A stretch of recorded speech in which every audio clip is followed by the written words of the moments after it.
newly released documents that were missing from the Epstein files contain serious, unverified allegations against President Trump.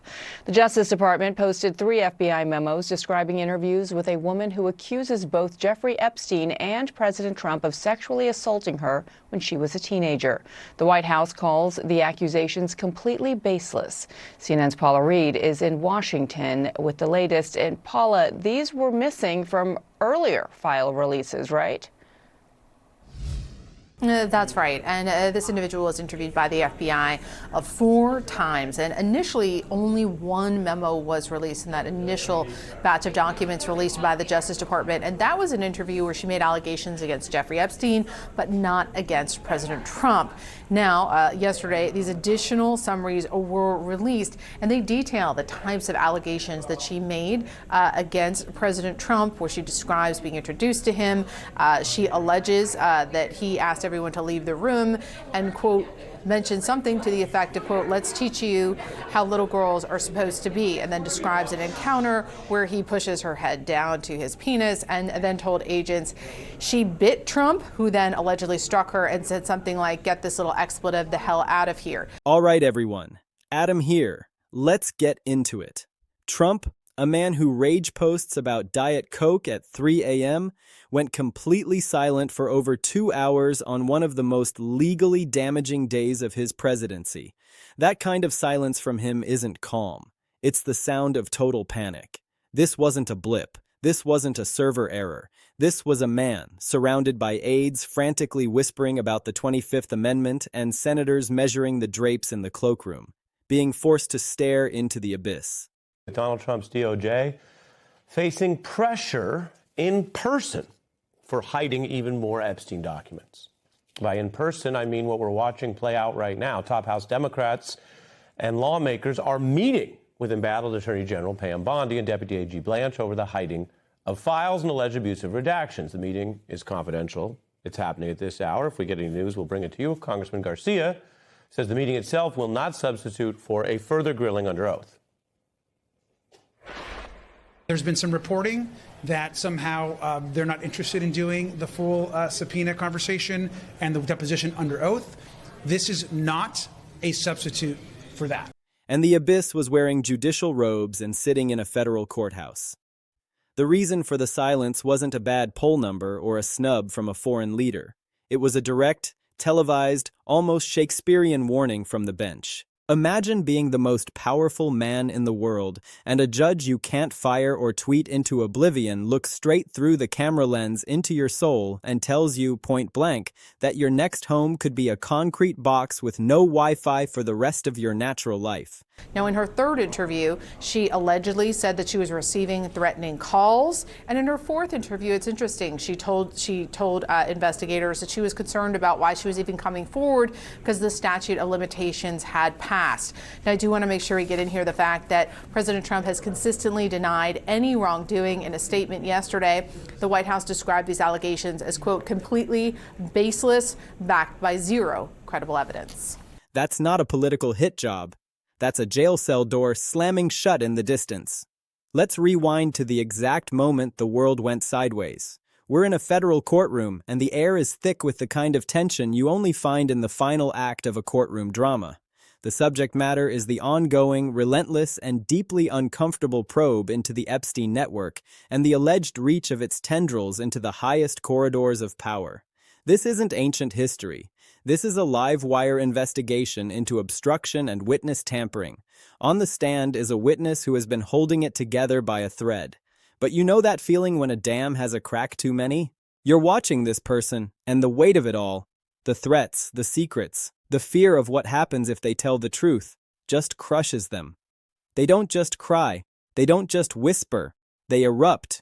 They scream so loud it probably cracked the varnish on the mahogany bench.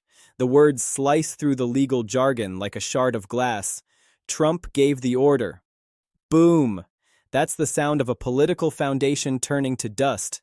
The room freezes. But this witness doesn't just yell, the body betrays them. They collapse. We're talking about a full physical shutdown right there in the witness box. The kind of visceral, gut-wrenching breakdown that no amount of legal wrangling can spin away. You can't cross-examine a nervous breakdown. You can't object to trauma. Judge Emmett Sullivan, a man who has seen just about every flavor of legal chicanery the swamp has to offer, has reached his limit. He doesn't bang the gavel for order. He doesn't call a quiet sidebar.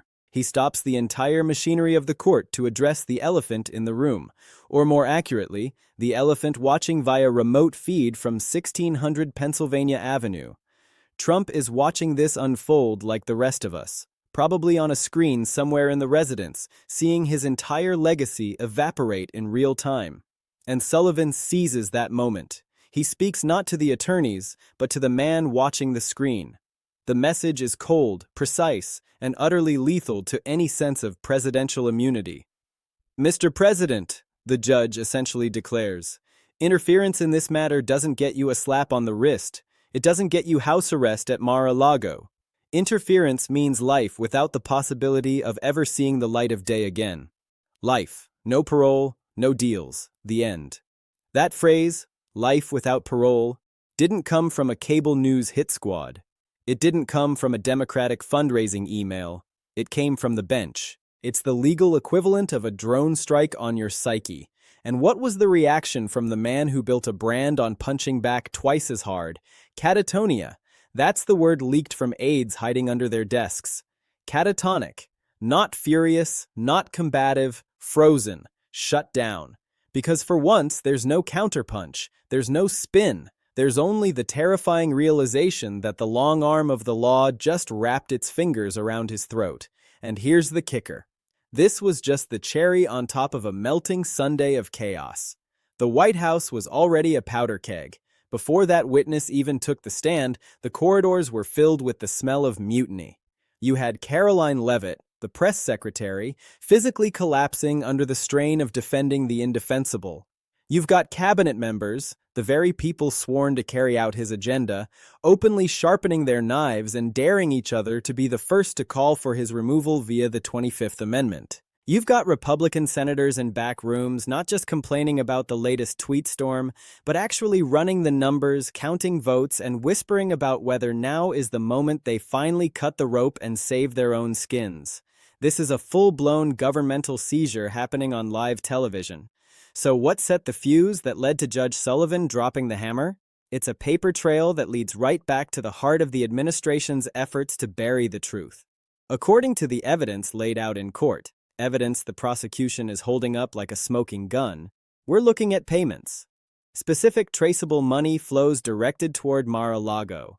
And those financial breadcrumbs align with a very specific set of redactions ordered by none other than the Attorney General, Pam Bondi. The AG's office issued directives to black out certain lines, to hide certain names, to make sure the public never saw the full picture. And now, the screaming witness is telling the court that the exact text hidden under those black bars is the blueprint. It's the proof that Trump was not a bystander, but the architect of a scheme to tamper with people who could put him away. And let's not forget Kash Patel. He went under oath. He said his piece. But according to the prosecutors, he didn't just misremember, he lied. They are accusing him of perjury, holding up his sworn statements against the cold, hard data of the evidence log. When you have a witness collapsing on the stand screaming about orders, and you have a former official facing contempt for what the court deems as falsehoods, you don't have a conspiracy theory anymore. You have a conspiracy trial.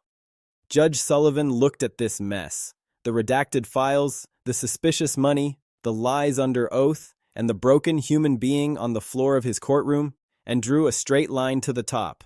If I find out you pulled the strings on this puppet show of obstruction, Sullivan was saying, you will die in federal custody. Now, let's be real about what this silence signifies.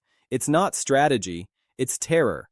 It means the lawyers have finally gotten through to him. It means they've shown him the actual statute, 18 U.S. Code Section 1512. That's the big one. That's the witness tampering and obstruction law that doesn't mess around. You mess with a witness, that's 20 years. You orchestrate a widespread campaign to silence people who can bury you with testimony, that's the rest of your life. And when a judge looks you in the eye and tells you that's the menu for the day, even the most narcissistic brain finally registers the gravity of the situation. The silence is the sound of a man realizing the game has changed from witch hunt to life sentence. Let's step back into that courtroom for a minute, because the details are what make this so unbelievably riveting. The mainstream media, bless their cautious hearts, were trying to figure out how to cover it without getting sued. They were hedging. The judge seemed to imply, no, stop. The judge didn't imply anything. The judge issued a preemptive verdict on what happens if the evidence holds. It was a threat dressed in a legal warning. It was based on receipts, on testimony, on the kind of concrete evidence that grand juries drool over. This wasn't speculation. It was a preview of the sentencing hearing. The day had started like any other in the bonkers year of this administration, meaning it was already on fire. The whispers of the 25th Amendment were louder than the official press briefings. The back-channel talks among Republicans about a removal vote had moved from the hypothetical to the logistical. Then the Epstein witness takes the stand. And people need to understand the scope here. This isn't a rehash of old flight logs. This is a fresh investigation into whether the current president of the United States personally engaged in a criminal conspiracy to silence people with knowledge of his potential crimes. That's the ballgame. That's why everyone in D.C. was suddenly sweating through their suits. So the witness is up there, fielding questions from the prosecution and defense. The cross-examination is brutal. It's designed to break them. And it works, but not in the way anyone expected. The person doesn't crumble into a lie. They crumble into the truth.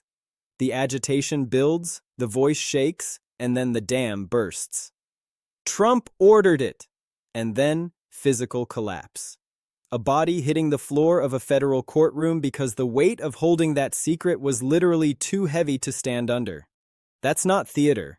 That's what happens when you threaten a human being so much that their own nervous system rebels. And Judge Sullivan, a man who has seen the depths of human depravity and the heights of legal gymnastics, realizes the moment is now. He halts the circus. He calls a recess in the chaos. And then he addresses the man on the monitor. Trump is watching remotely, hiding, frankly, and Sullivan makes sure the camera is a two-way mirror. "I see you watching," the judge's tone conveys, "and I want you to know the price of what I'm seeing in this evidence." Then comes the citation, 18 U.S.C. 1512. That's not just a number. It's a gateway to a lifetime of orange jumpsuits and cold meals. The response?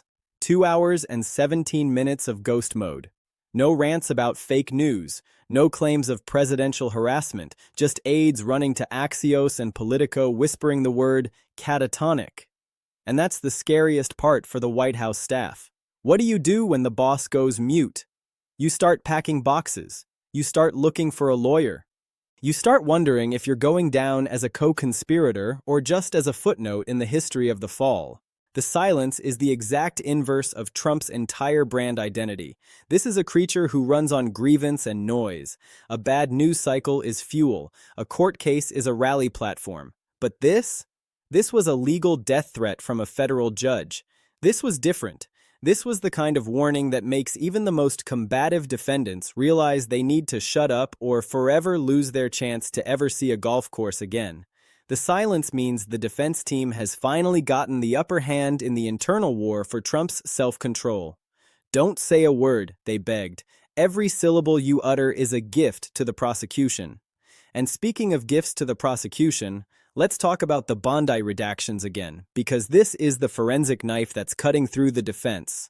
Pam Bondi, the AG, signed off on hiding specific files. The witness, in their breakdown, told the court that the stuff hidden under those black marker lines is the smoking gun. It's the direct command from Trump. It's the make it go away order. That's the link. That's the connective tissue between the Oval Office and the obstruction of justice. And Kash Patel? He's the loose end. He gave testimony that the evidence now contradicts. If he lied to protect the boss, he's in the crosshairs for perjury. If he told the truth and the evidence shows the boss ordered the crime, Trump is in the crosshairs for life.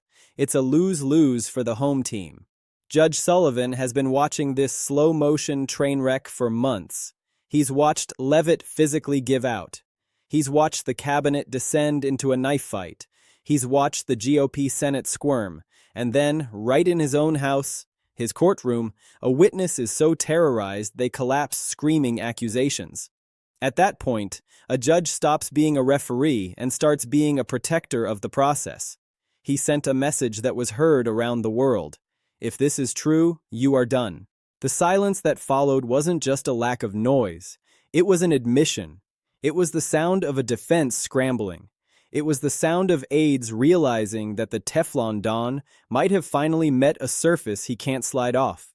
They're not planning the next rally. They're planning for a succession crisis. They're looking at the 25th Amendment text like it's a survival manual. They're trying to figure out if they can distance themselves before the ship goes completely under with the captain still frozen at the wheel. This is the moment historians will point to. Not the election, not the impeachment. This day. The day a federal judge looked at the President of the United States and said, "Interfere, and you'll die in prison." And for the first time in his gilded life, the man had absolutely nothing to say back. This is a full-blown governmental meltdown happening in real time on every single news outlet. This is the kind of chaos that destabilizes an entire government. This is the kind of moment that historians look back on as a turning point. And it all started with a single witness breaking down and screaming that Trump gave direct orders to interfere with the investigation.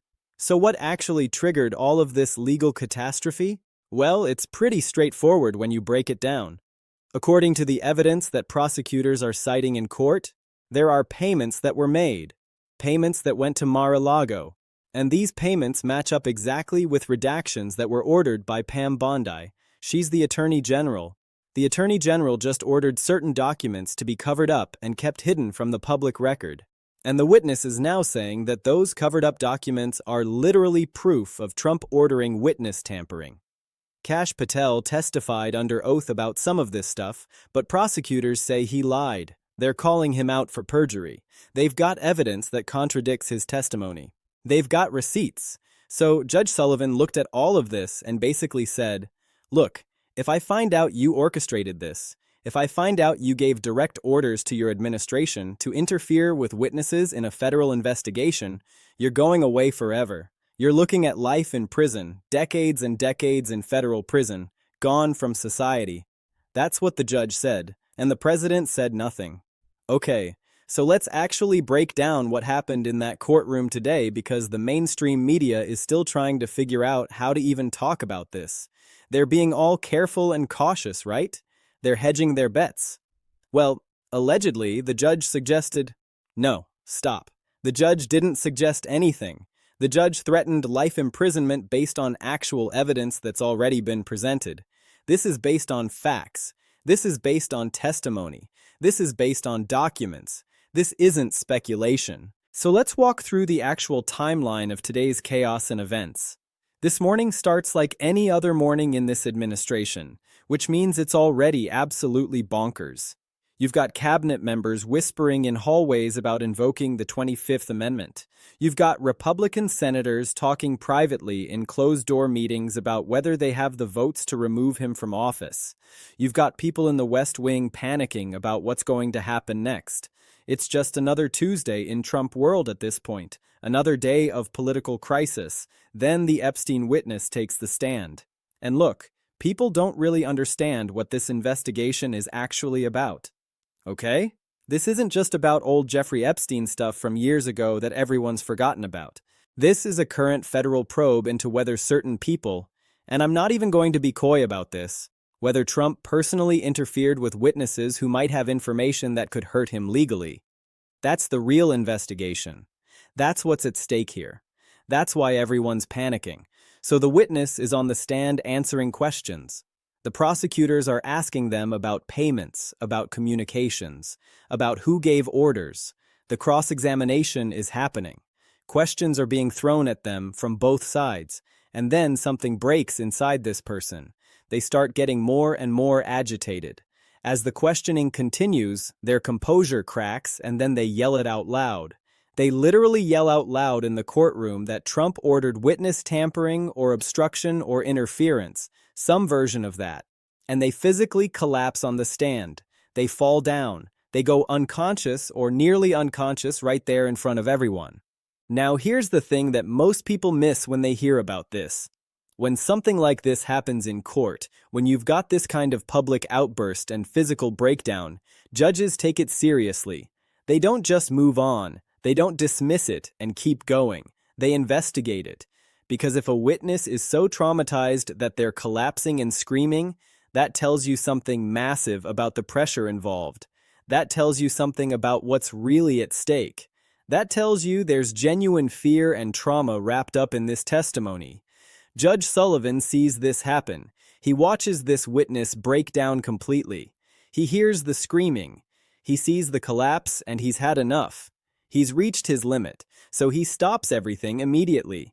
He halts all the proceedings. He calls a recess, and then he does something that gets everyone's attention. He addresses Trump directly. Trump's watching on a video feed from somewhere in the White House, probably in the residence or in the West Wing somewhere, just watching his entire legal defense collapse in real time on a monitor. And Sullivan says basically, "Hey, Mr. President, I'm watching you right now. I can see you on this screen. And if you orchestrated this, if you gave orders to interfere with these witnesses, you're looking at life in prison."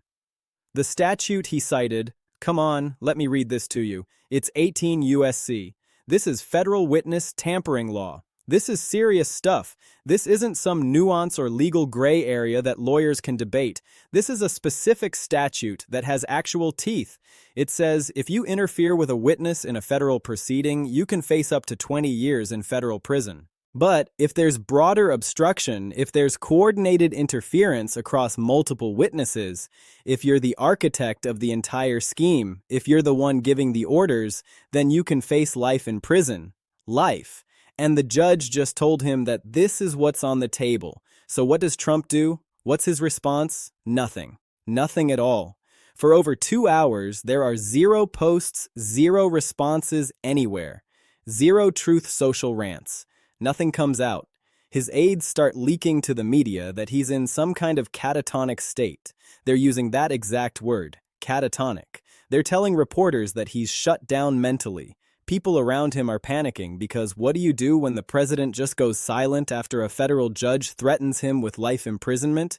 You panic. That's what you do. You start thinking about succession planning. You start thinking about who goes down with him. You start thinking about how to protect yourself.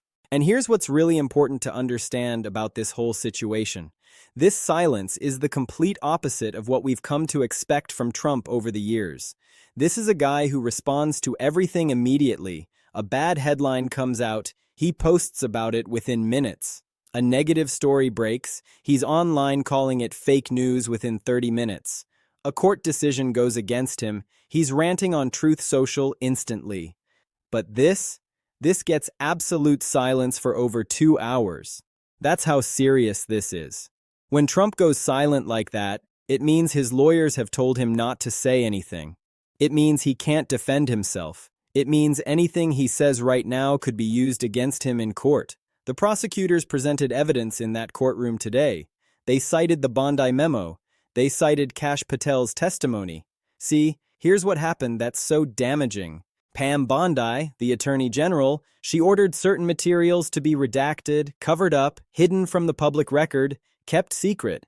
And the witness is now saying that those exact materials, the stuff that Bondi covered up, those are the documents that prove Trump gave direct orders for witness interference. That's how they caught this connection. That's how they built the case. That's why the witness broke down and started screaming. And Patel, Kash Patel, he testified under oath about some of these events. But prosecutors say he lied. They say he's covering something up. They've got contradictions in his testimony. They've got evidence that shows his statements don't match the facts. So they're fast-tracking contempt charges against him too, probably. This is a cascade of legal problems. One person testifies. Another person's testimony contradicts it. A third person admits to ordering redactions. And suddenly the whole house of cards unravels. Judge Sullivan watched all of this happen over the past few weeks and months. He's been watching this administration meltdown in real time. He's seen Leavitt collapse. He's seen cabinet members resigning or demanding resignations. He's heard about people talking about the 25th Amendment. He's read the news about Republican senators considering removal. And then today, a witness breaks down in his courtroom and screams that Trump ordered the witness tampering. And that's when the judge decided he's had enough. He's going to make something crystal clear to everyone. He's going to make it clear to Trump. If this is proven, if the evidence holds up, we're talking about a lifetime sentence. We're not negotiating. We're not haggling. We're not looking for a deal. We're talking about life in federal prison, decades behind bars. That's what's on the table. And the president responded with silence. You know what that silence actually means? It means his lawyers told him not to say anything, because anything he says right now will be used against him in court. It means his team knows how serious this situation is. It means they're in full panic mode and damage control. It means they're probably already preparing documents and legal briefs and contingency plans for scenarios where Trump's removed from office or convicted and imprisoned. They're probably already thinking about succession. They're probably already thinking about how to distance themselves from this catastrophe.